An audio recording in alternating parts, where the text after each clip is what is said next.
Are you suffering from irregular periods? Do you have problems losing weight?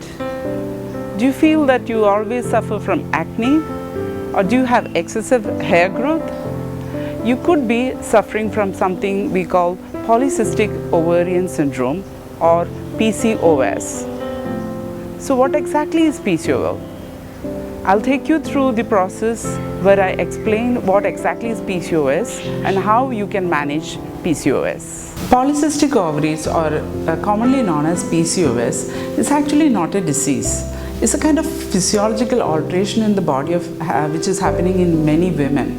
It is so common nowadays that 20 to 40% of women suffer from PCOS. So what are the symptoms? How do you know you have PCOS?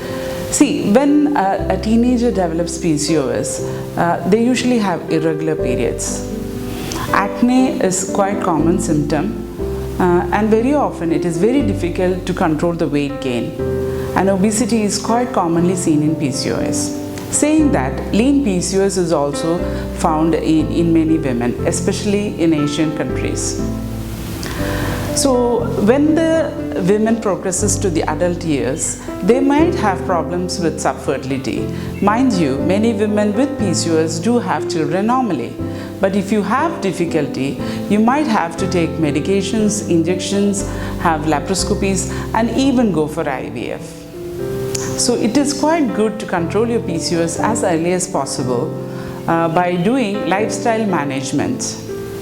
Especially if you control your diet and do regular exercises and make sure that you have enough sleep and make slight changes in your day-to-day activities, reduce your sedentary lifestyle, you can control your PCOS quite effectively. This means that you can avoid pills which can actually do damage to you. Especially if you take contraceptive pills, you might get regular periods and make you just feel better because you're getting regular periods, and control your symptoms like acne or to some extent even your hair growth, hirsutism, which is a symptom of PCOS. But the problem is that it can alter your microbiome or the amount of the gut bacteria you have, and then when you stop the pills, you will again start having your symptoms back again. So it's always advisable for a long-term management to actually make lifestyle changes rather than just pop pills. When the woman actually grows older and older, what happens is that the long-term sequelae of PCOS starts coming in. A series of chronic inflammation affecting various tissues of the body can form in different forms. So you have a very high risk of having diabetes, high blood pressure, high cholesterol, and cardiovascular diseases if you do have PCOS.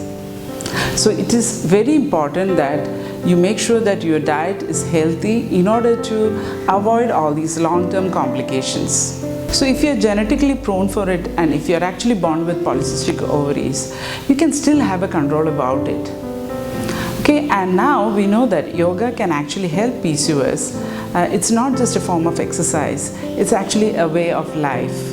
And the breathing exercises, they help you to calm down and help with your disease as well.